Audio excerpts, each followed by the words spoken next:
Hello students, आज हम classical mechanics का टॉपिक करेंगे, generalised coordinates and degree of freedom.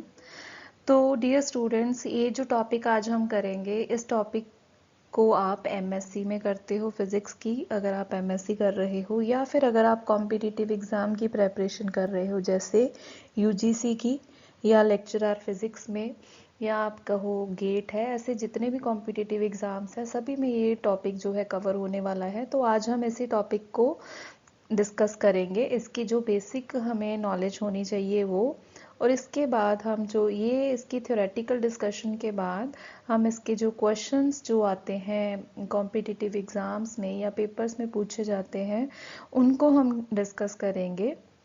तो स्टार्ट करते हैं topic, generalised coordinates and degree of freedom.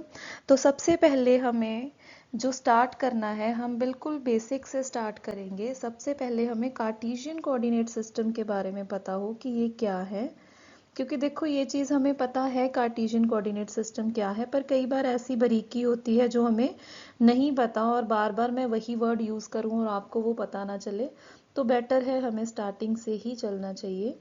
तो कार्टेशियन कोऑर्डिनेट सिस्टम हमारे पास बेसिकली क्या है, ये एक ऑर्थोगोनल बेसिस है।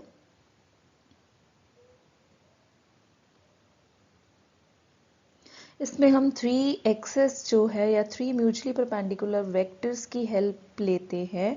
किसी भी वेक्टर स्पेस में किसी पार्टिकल की अगर हमें पोजीशन बतानी है, तो सपोज हमें, जैसे मैं यहाँ पे अगर ड्रॉ कर दूँ तो आपको पता चले कि ये क्या है। कार्टेशियन कोऑर्डिनेट सिस्टम में हमने थ्री जो है म्यूचुअली परपेंडिकुलर जो है वेक्टर्स लिए हैं, या एक्सेस बोल दें हम।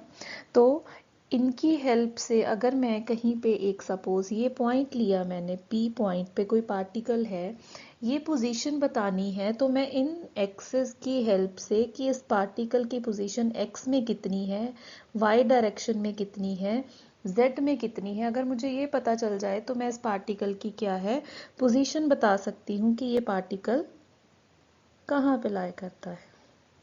ठीक है, और इसको हम बोलते हैं आर वेक्टर, पोजीशन वेक्टर, क्योंकि हम पोजीशन बता रहे हैं। और इस डायरेक्शन में जो यूनिट वेक्टर है वो होता है आर कैप। एक्स डायरेक्शन में यूनिट वेक्टर को हम बोलते हैं आई कैप, वाई डायरेक्शन में जे कैप है, और जेड डायरेक्शन में के कैप है। ठीक है, अब जो आर वेक्टर हमने यहाँ पे पोजीशन वेक्टर लिया है, आर वेक्टर को हम कैसे लिखते हैं ये आप लोअर क्लासेस में करते हो, x I cap Y J cap plus Z की कैप। और अगर आपने मैग्नीट्यूड बताना है तो आप क्या करते हो, स्क्वायर लेके कोफिशिएंट्स का स्क्वायर कर देते हो। ठीक है, तो ये हम लोअर क्लासेस में करते आ रहे हैं। और हाँ, अगर हमारे पास एक पार्टिकल मूव कर रहा है, अगर हम सेकंड सिचुएशन लेके चले, फिर से हमने कार्टेशियन कोऑर्डिनेट्स ड्रॉ किए हैं, एक्स वाई जेड। ये ज़रूरी नहीं कि इसी डायरेक्शन में एक्स लेना है, ये रैंडमली हम कहीं पे भी ले सकते हैं तीनों में।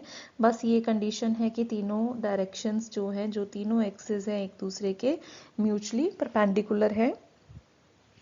तो अब सपोज पहले पार्टिकल था पी, तो P1 P2 वेक्टर हमारे पास आ जाएगा R2 vector minus R1 vector. ठीक है, अब देखो R1 वेक्टर और R2 वेक्टर हमें पता है। R1 वेक्टर मेरे पास है x1 आई कैप, y1 जे कैप, z1 के कैप, ये R1 वेक्टर है। और R2 वेक्टर मेरे पास क्या है, x2 आई कैप प्लस y2 जे कैप प्लस z2 के कैप। राइट, अब R2 vector minus R1 vector अगर हम करें तो वो हमारे पास क्या आ जाएगा, आई कैप वाले हम अलग से माइनस करेंगे और जे कैप वाले अलग से, तो ये कुछ ऐसे बन जाएगा। ये भी आप लोअर क्लासेस में करते हो, मैं स्टार्टिंग से ही दिखा रही हूँ करके, ताकि अगर किसी को कोई डाउट हो तो वो क्लियर हो जाए, अगर किसी को आता है तो वो स्वाइप कर सकता है आगे। ठीक है, तो अब इसका अगर हमें मैग्नीट्यूड निकालना है, R2 vector minus R1 vector mod equals to, अगर हम यहाँ पे P1 P2 वेक्टर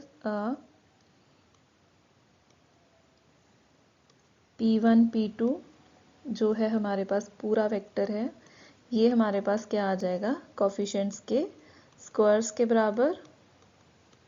तो ये है हमारा फॉर्मूला। अगर हमें दो पॉइंट्स में डिस्टेंस फाइंड आउट करना है और पार्टिकल अगर सपोज एक पॉइंट से दूसरे पॉइंट पे मूव कर रहा है और उन दो पॉइंट्स के बीच का अगर हमें डिस्टेंस फाइंड करना है तो हम ऐसे करते हैं। ये तो है हमें जो बेसिक नॉलेज होनी चाहिए कार्टेशियन कोऑर्डिनेट्स के बारे में। नेक्स्ट हम शिफ्ट करते हैं, जो हमारा टॉपिक है that is generalised coordinates.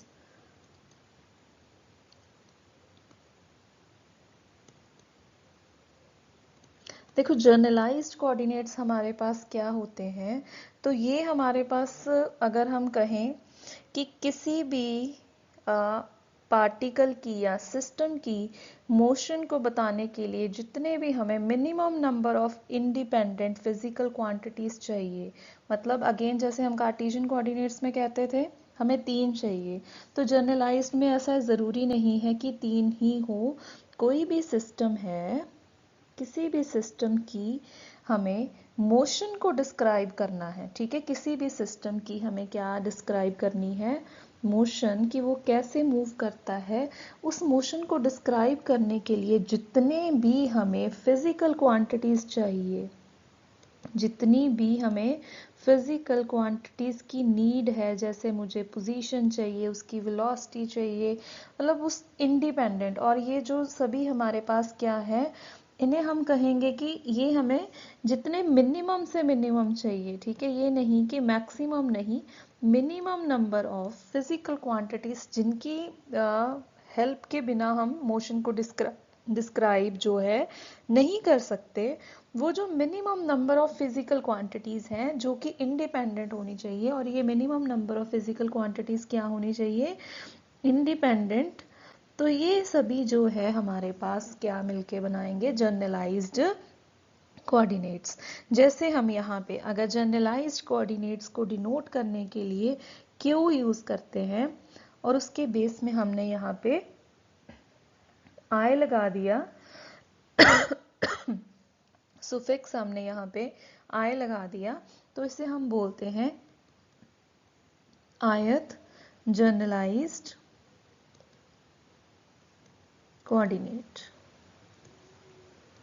Coordinates, ठीक है। तो ये हमारे पास, ये देखो यहाँ पे एक चीज़ और यहाँ पे हमें ध्यान में रखनी है कि ये ज़रूरी नहीं कि जनरलाइज्ड कोऑर्डिनेट में हम सिर्फ और सिर्फ पोजीशन की बात करेंगे, ये ज़रूरी नहीं है, नॉट नेसेसरी कि हम सिर्फ और सिर्फ पोजीशन को कंसिडर करेंगे। यहाँ पे हम वेलोसिटी भी कंसिडर कर सकते हैं, एंगल भी कंसिडर कर सकते हैं। नेक्स्ट लेके चलते हैं, अगर मैं यहाँ पे जनरलाइज्ड वेलोसिटी की बात करूं, जनरलाइज्ड वेलोसिटी क्या है हमारे पास, तो अगर क्यू आई हमारे पास क्या है, जनरलाइज्ड कोऑर्डिनेट है। कौन सा जनरलाइज्ड, कोई भी हमने कह दिया कि ये जनरलाइज्ड कोऑर्डिनेट है, मे बी ये पोजीशन है, कुछ भी हो सकता है। तो ये मैंने सपोज जनरलाइज्ड कोऑर्डिनेट्स को डिनोट किया है, ठीक है। तो जनरलाइज्ड वेलोसिटी क्या होगी हमारे पास, जनरलाइज्ड वेलोसिटी आपको पता है, ये अगर पोजीशन का है तो जनरलाइज्ड वेलोसिटी को आप कैसे लिख दोगे, क्यू आई डॉट, या फिर इसे हम लिख देंगे D Q I by D T, क्योंकि हमें पता है velocity rate of change of position है, जनरलाइज्ड कोऑर्डिनेट का हमने चेंज किया है विद रिस्पेक्ट टू टाइम। तो ये है हमारे पास अगर जनरलाइज्ड वेलोसिटी की हम बात करते हैं।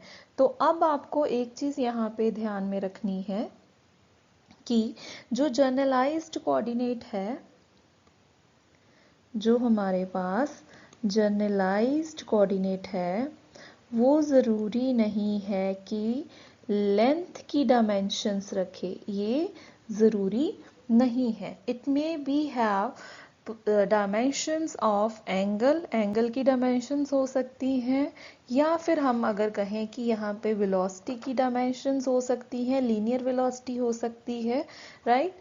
तो ऐसे ही सिमिलरली हमारे पास ये ज़रूरी नहीं है कि हमारे पास जो जनरलाइज्ड वेलोसिटी है वो हमारे पास उसकी डायमेंशंस एल टी इनवर्स हो, ठीक है।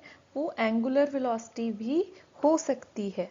तो नेक्स्ट हम यही कवर करेंगे। हमारे पास सपोज मेरे पास एक एग्जांपल है यहाँ पे,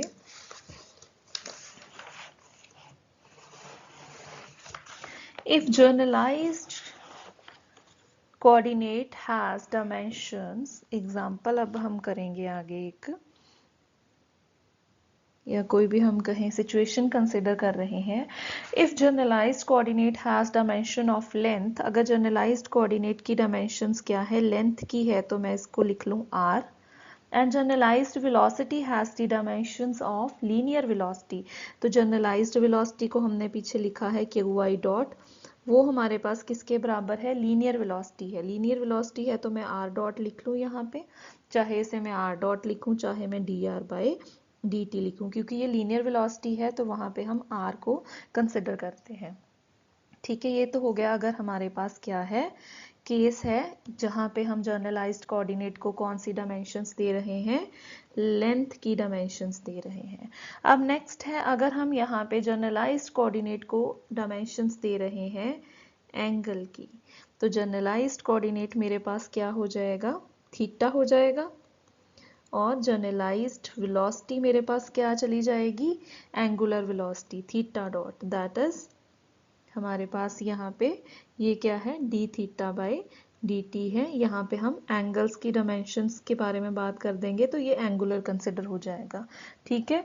ऐसे ही थर्ड केस हम लेके चलते हैं कि सपोज हमारे पास अब generalized coordinate have dimensions of momentum, ठीक है। अगर मोमेंटम की डायमेंशंस है तो क्यू आई मेरे पास क्या हो जाएगा, पी हो जाएगा, ठीक है। तो अगर ये p है तो जनरलाइज्ड वेलोसिटी की डायमेंशंस dp बाई dt है, तो इसे हम सीधा लिख दें p डॉट। p डॉट हमारे पास क्या होता है, dp बाई dt, अगर न्यूटन सेकेंड लॉ हमें पता है तो ये क्या होती है, फोर्स के बराबर है। तो ये है अगर हम मोमेंटम के केस में लेके चलते हैं। तो ऐसे हम यहाँ से ये कंक्लूजन देना चाहते हैं कि जर्नलाइज्ड कोऑर्डिनेट या जर्नलाइज्ड वेलोसिटी में हम ये ज़रूरी नहीं है कि उसकी डायमेंशंस लेंथ के रिस्पेक्टिव लेके चलें, वो एंगल भी हो सकता है, वो मोमेंटम भी हो सकता है। नेक्स्ट है हमारे पास जो है जर्नल कर्वीलिनियर कोऑर्डिनेट्स में अगर हम कंसिडर करें, हमारे पास नेक्स्ट है जर्नल, जो आगे हमने डेरिवेशंस देखनी है या जो हमें न्यूमेरिकल्स करने हैं, वहाँ पे जो टर्मिनोलॉजीज हम यूज़ करने वाले हैं वो चीज़ की बात करेंगे यहाँ पे कोऑर्डिनेट। तो यहाँ पे अगर हम किसी पार्टिकल P, कोई पार्टिकल है P पॉइंट पे एक स्पेस में, तो उस पार्टिकल को हम कैसे डिस्क्राइब करते हैं, कोई पार्टिकल है P पोजीशन पे, उस पार्टिकल को स्पेसिफाई करने के लिए हम यहाँ पे U1, U2, U3 कंसिडर करते हैं, क्योंकि अब हम कार्टेशियन से आगे निकल चुके हैं, अब हम जर्नलाइज्ड कोऑर्डिनेट्स की बात कर रहे हैं। तो यहाँ पे भी हम नेचुरली चेंज कर देंगे थोड़ा सा, तो वो पार्टिकल की पोजीशन बताने के लिए अब एक्स वाई जेड नहीं, हम U1, U2, U3, क्योंकि ऊपर हम ये स्पेसिफाई कर चुके हैं कि ये ज़रूरी नहीं है कि ये जो जर्नलाइज्ड कोऑर्डिनेट्स हैं that have only the dimensions of length, right, they can have the dimensions of angle as well as momentum. So हमने यहाँ पे x y z को हटा के U1, U2, U3 लिख दिया है। तो यहाँ पे U1, U2, U3 क्या है, they are single valued functions, single valued functions हैं of position, right। ये हो गया हमारा बेसिक्स। उसके बाद अगर हम यहाँ पे आगे के जो डेरिवेशंस के हम या कहें कि क्वेश्चंस करने हैं, उसमें जो जो चीज़ें चाहिए वो पहले हम यहाँ पे डिस्कस करेंगे, फिर हम क्वेश्चंस के ऊपर आएंगे। तो सबसे पहले जो हमें पॉइंट्स टू रिमेंबर करने हैं वो हम देख लें, पॉइंट्स टू रिमेंबर, फिर हम क्वेश्चंस के ऊपर आएंगे।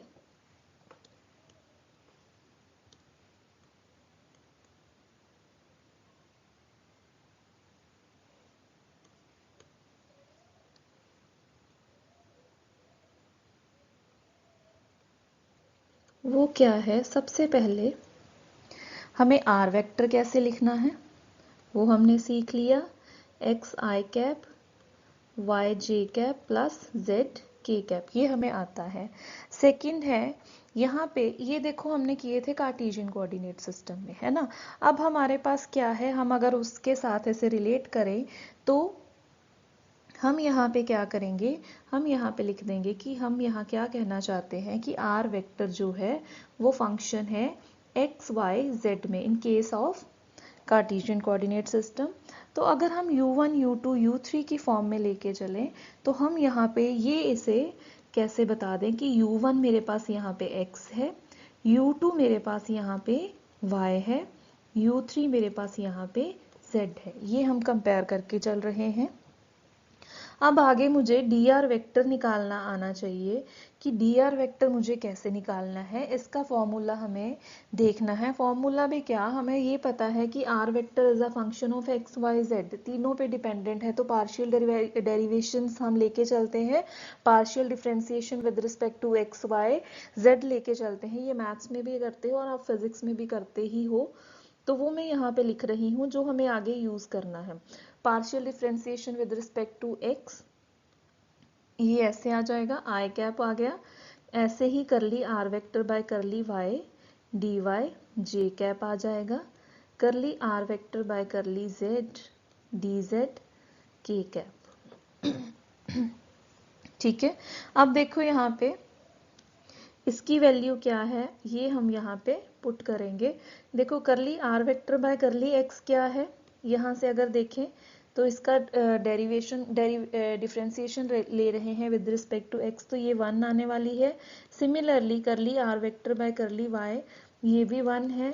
करली R vector by curly Z, ये भी क्या है, 1 है। तो मेरे पास डी आर वेक्टर की वैल्यू क्या आ जाएगी, D X I cap D Y J cap D Z K cap. तो ये मुझे याद रखना है। और अगर मुझे इसका स्क्वायर करना है, डी एस स्क्वायर निकालना है, तो डी आर वेक्टर का dot product D R vector के साथ ही लेना होगा मुझे। तो ये मेरे पास क्या होगा, ये मैं ज़्यादा सॉल्व नहीं करूँगी यहाँ पे क्योंकि ये आप लोअर क्लासेस में करते ही हो। तो ये डी एक्स स्क्वायर आ जाएगा, डी वाई स्क्वायर आ जाएगा, डी जेड स्क्वायर आ जाएगा। तो ये जो फॉर्मूलेज हैं ये हमें लर्न होने चाहिए। इसके बाद है हमारे पास वेलोसिटी, थर्ड है वेलोसिटी। वेलोसिटी हमें पता है v वेक्टर है, वो हमें पता है लीनियर के केस में D R vector by D T है, अगर एंगुलर है तो D theta by D T कर देंगे। तो ये हमारे पास होता है D X by D T I cap plus D Y by D T J cap plus D Z by D T K cap. तो इसको मैं लिख दूंगी एक्स डॉट, तो ये एक्स डॉट हो गया। साथ में हमारे पास यहाँ पे आई कैप आ जाएगा, X dot I cap plus इसे मैं वाई डॉट लिख दूंगी, वाई डॉट जे कैप, इसे जेड डॉट लिख देंगे, जेड डॉट के कैप। ये है हमारे पास formula for velocity, linear velocity की अगर बात करें। अब उसके बाद अगर मुझे काइनेटिक एनर्जी निकालनी है तो काइनेटिक एनर्जी क्या आ जाएगी,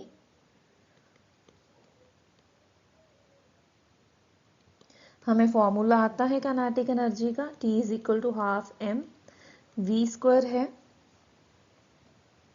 V का जो मैग्नीट्यूड लेना है।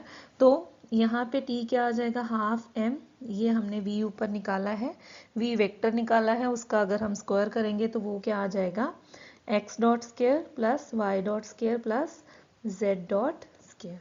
तो ये है हमारे पास काइनेटिक एनर्जी। तो ये सारी चीज़ें हमें पता होनी चाहिए। अब हम बात करते हैं सिलेंड्रिकल कोऑर्डिनेट्स की।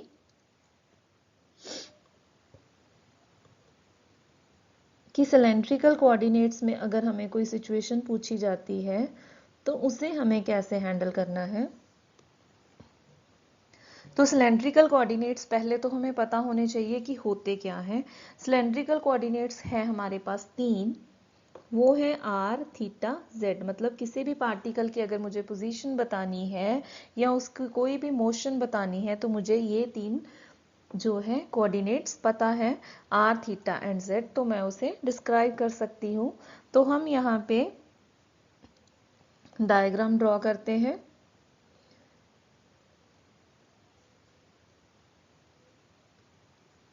ये हमारा ओरिजिन है एक्स वाई जेड।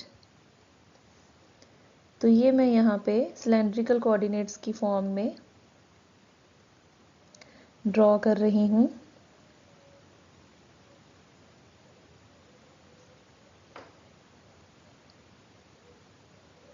ठीक है, तो अब यहाँ पे हमारे पास यहाँ पे कहीं अगर कोई पार्टिकल है इस पोजीशन पे, तो उसे हमें कैसे प्रेजेंट करना है, जो तीन कोऑर्डिनेट्स हमारे हैं वो कैसे हम यहाँ पे दिखाएंगे। एक्स डायरेक्शन में सपोज इतना डिस्टेंस कवर किया, ये मैंने एक्स ले लिया सपोज, तो ये भी हम कैसे पता करेंगे, अगर ये पी पोजीशन है तो हम इसे डाउनवर्ड अगर प्रोड्यूस करें तो यहाँ पे मीट कर रही है, तो हम यहाँ पे कहीं पे पोजीशन की बात कर रहे हैं। अगर हम x और y को कंसिडर करें, z हमारे पास जो है वर्टिकल डायरेक्शन में आ गया, तो वो हमारा ये हो गया z। ठीक है, अब इस डायरेक्शन में हमने x कवर किया है, डिस्टेंस पार्टिकल का x हो गया, और y में हमारे पास कितना है, y है, ये हो गया y, और z में हमारा z है। और इसको यहाँ पे अगर हम मीट करवा दें, ये एंगल हमारे पास क्या आ जाएगा, थीटा आ जाएगा, और ये हमारे पास क्या है, आर हो जाएगा। ठीक है, किसी भी जो है सर्कल का रेडियस कंसिडर करें तो ये हमारे पास क्या है, आर है। राइट, अब देखो अगर ये आर है, इस पॉइंट पे अगर हम पोजीशंस की बात करें तो अगर ये आर है तो आर कैप भी इसी डायरेक्शन में जाएगा। तो ये है हमारे पास आर कैप। ठीक है, अब यहाँ पे z ऊपर वाली डायरेक्शन में है, तो ये मेरे पास गया z कैप। अब थीटा वैसे जा रहा है, तो तीसरी वैसे भी हमें पता है, थर्ड जो है एक्सिस हमारे पास, तीनों एक्सिस म्यूचुअली परपेंडिकुलर है, तो थर्ड एक्सिस जो है हमारी ऐसे जाएगी, वो कौन सी है, थीटा कैप। राइट, तो हमारे पास तीन कोऑर्डिनेट्स हैं, आर थीटा जेड। आर की डायरेक्शन में यूनिट कैप आर कैप ले लिया, इस थीटा की डायरेक्शन में थीटा कैप, जेड की डायरेक्शन में जेड कैप। तो सबसे पहले ये काम है। सेकेंडली, अगर मुझे कार्टेशियन कोऑर्डिनेट्स में किसी भी पार्टिकल की पोजीशन पता है तो उसे हम कैसे सिलेंड्रिकल में चेंज करेंगे, तो वो भी हमें पता होनी चाहिए। ये भी आप लोअर क्लासेस में करते हो सब्स्टिट्यूशंस। एक्स को आप आर कॉस थीटा लिख देते हो, वाई को आप आर साइन थीटा लिख देते हो, और z को आप एज सच लेते हो।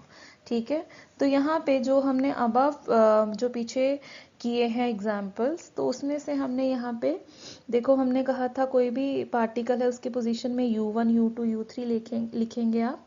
u1 मेरे पास यहाँ पे क्या है, r, u2 मेरे पास यहाँ पे क्या है, थीटा, u3 मेरे पास यहाँ पे क्या है, तो u3 हमारे पास यहाँ पे z है। राइट, अब यहाँ पे हम r वेक्टर लिखें सबसे पहले, तो r वेक्टर क्या आ जाएगा, r वेक्टर हमारे पास है, हमें पता है X I cap plus Y J cap plus Z K cap है। x कितना है, ये r cos theta I cap, y कितना है, r sine theta, J cap, z as such z K cap हो जाएगा। तो ये हो गया। अब नेक्स्ट हमें निकालना होता है डी आर वेक्टर। तो डी आर वेक्टर हमने पीछे फॉर्मूला किया है, तीन पे डिपेंडेंट है, तो हम यहाँ पे पार्शियल डिफरेंशिएशन लेके चलेंगे। पहले विद रिस्पेक्ट टू आर है, डी आर हो गया, फिर हमारे पास विद रिस्पेक्ट टू थीटा है, डी थीटा लिखा यहाँ पे, ये करली आएगा, यहाँ पे डी थीटा पूरा आ जाएगा, curly R vector by curly Z D Z.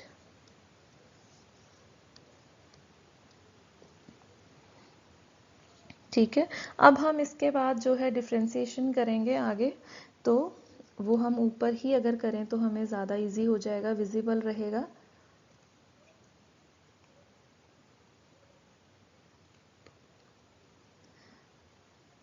तो अब देखो हमें क्या निकालना है, यहाँ पे curly R vector by curly R निकालना है। तो इसको हम डिफ्रेंशिएट कर रहे हैं आर वेक्टर को।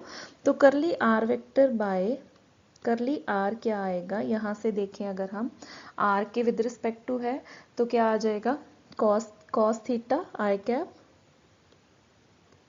ठीक है। और आगे देखें, ये आर के विद रिस्पेक्ट टू है, बाकी सारी चीज़ कांस्टेंट है, साइन थीटा जे कैप। ये आ गया हमारे पास इसकी वैल्यू, ठीक है। तो आगे हमें किसकी चाहिए, करली आर बाय करली थीटा की। तो curly R vector by curly theta मेरे पास कितना आ जाएगा, यहाँ से अगर हम फिर से दोबारा करें तो ये मेरे पास आ जाएगा, आर कांस्टेंट गया, इसकी डिफ्रेंसिएशन आ जाएगी माइनस साइन थीटा, तो minus R sine theta I cap, इसकी आ जाएगी cos theta plus R cos theta J cap, ये आ जाएगा।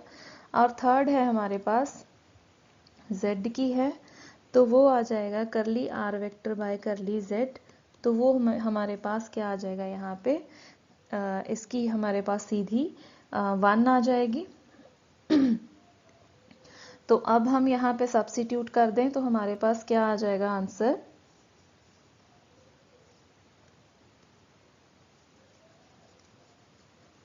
तो मेरे पास आंसर आने वाला है D R vector equals to curly R by curly R, ये है cos theta I cap plus sine theta J cap, इसके साथ क्या है डी आर है, ठीक है। और नेक्स्ट है हमारे पास, इसकी वैल्यू है ये, तो ये मेरे पास आ गया minus R sine theta I cap plus R cos theta J cap, इसके साथ है डी थीटा, फिर उसके बाद इसकी वैल्यू 1 है तो साथ में क्या है हमारे पास डी जेड, ठीक है। तो ये हमने यहाँ पे लिख दिया, डी जेड आ जाएगा हमारे पास। नेक्स्ट हमने क्या करना है, अब इसके बाद हमने वेलोसिटी अगर निकालनी है तो वेलोसिटी के लिए हम यहाँ पे क्या कर देंगे, इसके थीटा के विद रिस्पेक्ट टू अगर हम यहाँ पे कर दें तो ये यहाँ पे एक के कैप भी आना था, तो ये हमारे पास आ गया क्योंकि यहाँ पीछे बचा था के कैप है ना, तो वो हमने यहाँ पे लगाया नहीं था, ये के कैप आ जाएगा। उसके बाद अगर हमने वेलोसिटी निकालनी है तो हम क्या कर देंगे, जो डी आर निकला है उसको हम बाय डी टी कर देंगे, तो वो हमारे पास क्या आ जाएगी, वेलोसिटी आ जाएगी। तो नेक्स्ट है हमारे पास वेलोसिटी अगर निकालनी है तो D R vector by D T कर दो विद रिस्पेक्ट टू टाइम। अब हम इसे डिफ्रेंशिएट कर देंगे तो क्या आ जाएगा हमारे पास, अगर हम विद रिस्पेक्ट टू टाइम इसे डिफ्रेंशिएट करें, बाकी सभी चीज़ें अगर हम कांस्टेंट कंसिडर करें तो मेरे पास आ जाएगा cos theta I cap plus sine theta J cap, D T लगेगा इसके नीचे, तो ये क्या बन जाएगा, अगर हम सीधा यहाँ पे आर डॉट लिख लें, आर डॉट मतलब D R by D T है। नेक्स्ट हमारे पास है minus R sine theta I cap plus R cos theta J cap, और यहाँ पे भी D theta by D T को मैं थीटा डॉट लिख दूँ, D Z by D T को मैं यहाँ पे जेड डॉट के कैप लिख दूँ, ठीक है। तो ये आ जाएगा हमारे पास, और ये हमारे पास वैल्यू है वी वेक्टर की, राइट। अब हमने आगे अगर निकालना है यहाँ पे, अब एक चीज़ और कर सकते हैं हम, यहाँ पे आई कैप वाले जो हैं उनको अलग कर लें और जे कैप वाले अलग कर लें, के कैप वाले अलग करें, तो वी वेक्टर हमारे पास क्या आ जाएगा, आई कैप वाला एक तो ये है, एक यहाँ पे है आई कैप, इनको हम इकट्ठा करके लिखें तो इसके साथ देखो आर डॉट भी है, तो आर डॉट कॉस थीटा आ जाएगा, ठीक है। ये माइनस आर थीटा डॉट भी है इसके साथ, थीटा डॉट लिखा क्योंकि ये थीटा डॉट है, इसके साथ मल्टीप्लाई हुआ साइन थीटा, राइट। इनके साथ आ गया आई कैप प्लस, अब जे कैप वाले देख लें, जे कैप वाले एक तो ये है, इसके साथ आर डॉट मल्टीप्लाइड है, तो ये मैं यहाँ पे लिखूंगी आर डॉट साइन थीटा। ठीक है, अब यहाँ पे देख लें, जे कैप वाला ये है, इसके साथ थीटा डॉट मल्टीप्लाई हो रहा है plus R theta dot cos theta, ये सभी के साथ क्या है, जे कैप है, और के कैप वाला यही है simple, Z dot K cap आ जाएगा। ठीक है, अब देखो नेक्स्ट हमने यहाँ पे ये क्यों निकाला है, लास्ट मैंने आपको पॉइंट्स ऑफ टू रिमेंबर में बताया था कि आपको लास्ट में क्या निकालनी है, काइनेटिक एनर्जी अगर निकालनी है तो काइनेटिक एनर्जी में आपको पता है v का स्क्वायर चाहिए आपको हाफ m v स्क्वायर, इसीलिए आप निकाल रहे थे v।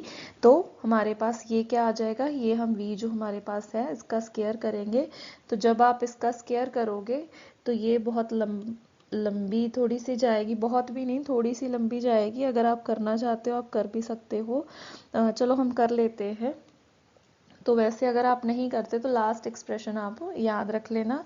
चलो हम यहाँ पे करेंगे ही, तो यहाँ पे इसका स्क्वायर कर देंगे, तो ये मेरे पास आ जाएगा r dot square cos square theta plus यहाँ पे होल स्क्वायर का फॉर्मूला लगा रही हूँ मैं, R square theta dot square sine square theta minus 2r are dot theta dot sine theta cos theta.